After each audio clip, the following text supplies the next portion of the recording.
So you were saying it's been evolving?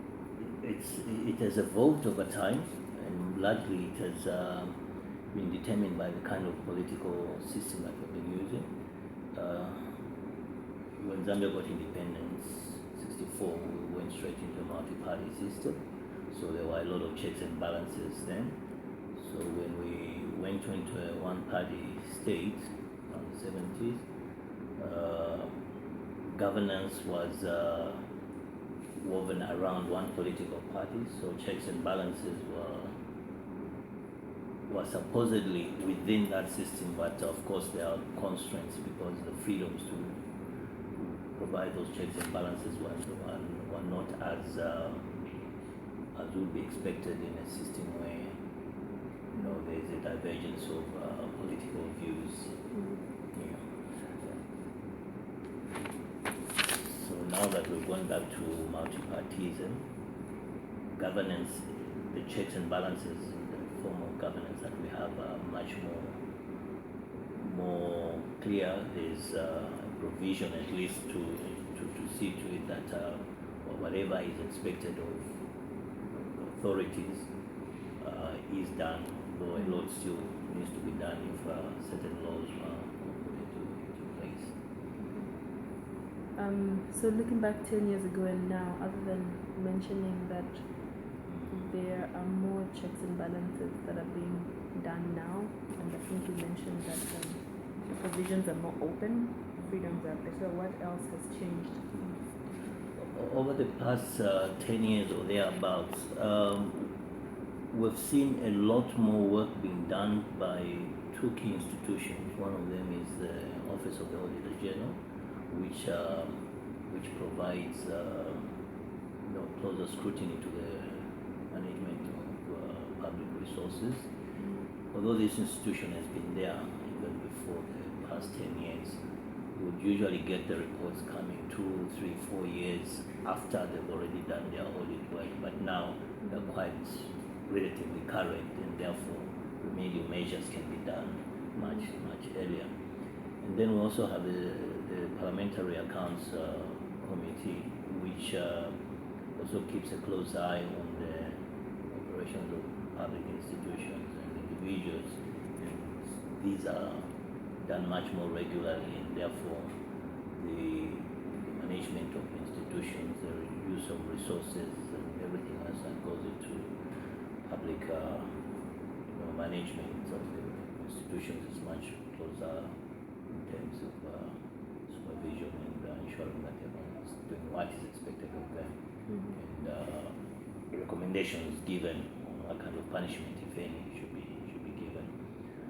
But of course, the concern that has arisen sometimes is that revelations may be made by these two institutions, but not much is done about taking the culprits to book. But now, as we get wiser in these areas, I think there'll be closer accountability expected of everyone who goes beyond the law or expectations of the officers they manage. Okay. Do you think the public is involved in the process of holding officials accountable? The public is involved, but not as deeply involved as it should be.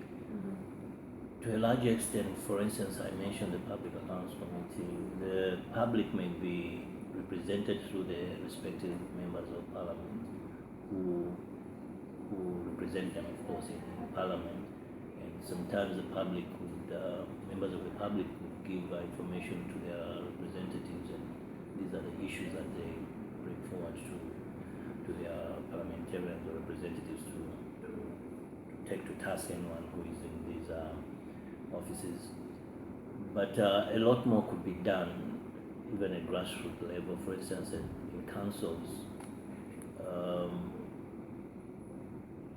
if the councils themselves were more open, well, they are open, but the public just so happens that they keep a distance from these institutions, and this is where, through their councillors, they will be able to ensure that the resources that come to these councils are used prudently for the purposes for which the monies are released. It could be better.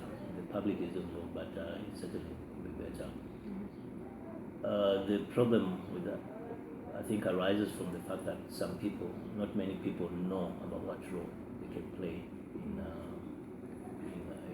ensuring that they can play a role in ensuring that the resources that are meant for them are used for the purpose for which they are released. So it's a question of dissemination of information to the public. So it's only the enlightened people, people who have particular interest in maybe a project in the area, who may question what is happening or keep an eye on what is happening. Otherwise, the ordinary person on the street will just brush aside, so just does not know what the role they can play or what is happening or what the monies that are available.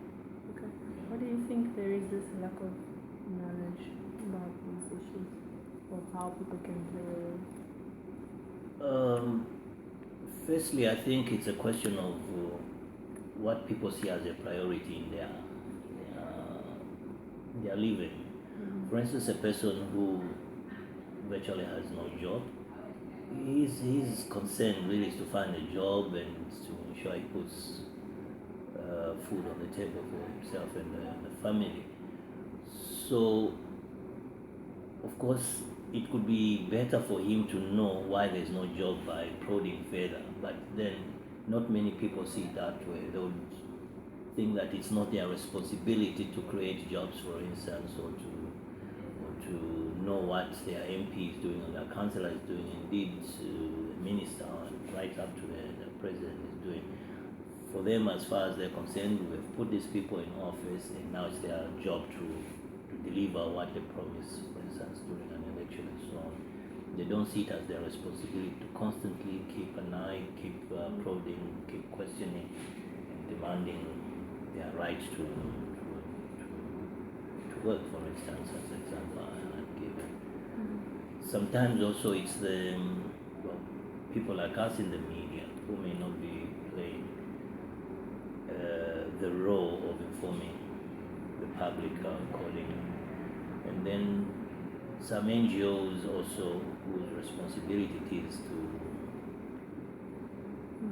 provide information to enlighten the public about what their rights are not doing enough. I know there are lots of NGOs in the country, but most of them do not center their activities around dissemination of information, and many of them are centered around the urban areas, Lusaka, for instance. Those in the members of the public in the rural areas don't quite get the kind of information that they deserve. Okay. In a democracy, we say that the people are at the center of the room. Do you think that applies to Zambia? To some extent, yes, and some extent, no.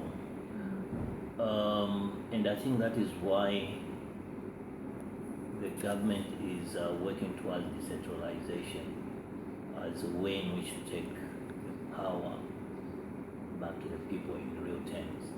You know, the people right from the grassroots are supposed to manage their own affairs, be able to make their own decisions, and determine on what is best for them, and not these decisions being made from the top and trickle down to them. So to some extent I say no, because that is not, there's no decentralization yet. The center of governance, the center of authority is still centralized. So I think with the decentralization policy that has been rolled out, we begin to see more of this authority and governance issues being gone to the grassroots. So with people centered, that's it. And you said yes because? I say yes because we already have systems, a governance system which provides for representation of the people. Okay, for instance, right from ward level, which is I think the smallest unit of governance, you know, right through to the members of parliament and to cabinet, you know, the MPs are representatives of the people, but you find that one constituency can have hundreds or thousands of people. So for that MP to ably, get those people to know exactly what they need.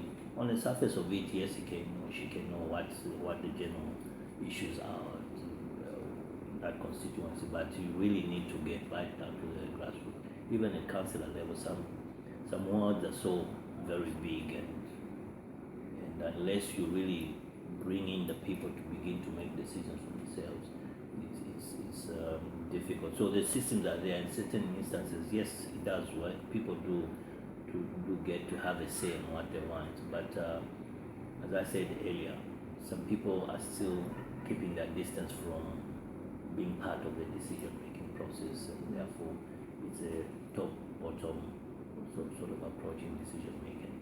Okay. What would you say are the challenges to democracy? The challenges to democracy, first of all, for I who is in the media, the challenge is, of course, people understanding what democracy is. Okay. For some, it may be a win or die issue, but that's not what democracy is.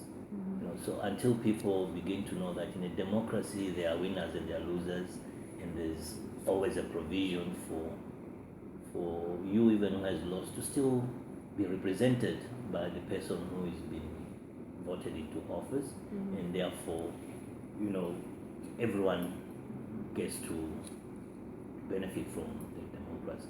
So the challenge, first of all, is for people to exactly know what democracy is, at least in the kind of democracy that Zambia has adopted. And secondly, it's again, those that in certain instances may be a ward councillor or an MP, those that win these political seats may not grasp the reality that they are now representatives of everyone in the area that they're born. So again, it's a question of being accommodative of each other in such a system. Then secondly, another challenge is that although we are now going towards that, we have not had much, in my opinion, of sort of issue-based politics, okay, especially during campaigns. Certain players who want to personalize issues, to become very personal. Of course, it's important to know what kind of a person that is seeking public office, but I think that should not form the core of an election campaign, let alone the works that you do after you get that you get into office. So we need to begin to understand more about what is expected of a person who goes into office. It's a service that they are supposed to provide to the public, whatever level it is. Then for Zambia, again, the problem is the vastness of the country. We may not, or even the political players may not be able to adequately get to all corners of the country to relay their message on why they should be voted into office. So along the line, you might send a representative to campaign for you and so on, but along the way, you find that your message may be distorted, and therefore people may not vote based on an informed information. They may not quite get the truth of what it is that or reason why they are voting for a particular candidate.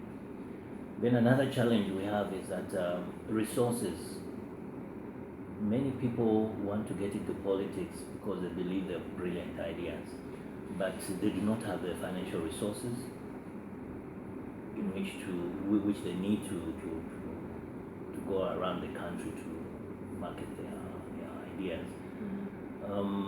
So it's only those with the financial muscle that get a bigger opportunity or chance to actually get into office. At whatever level. If you don't have the resources, it's very difficult for you to convince people that you are the right person. Because many a time people say, if you yourself cannot even find resources for yourself, how then can you be able to, or how can we trust you with resources of the public, when you do get into office? So that's another challenge. For women have often said, to an extent I do agree with them. They say they find the political landscape too volatile. So may I just pick this color?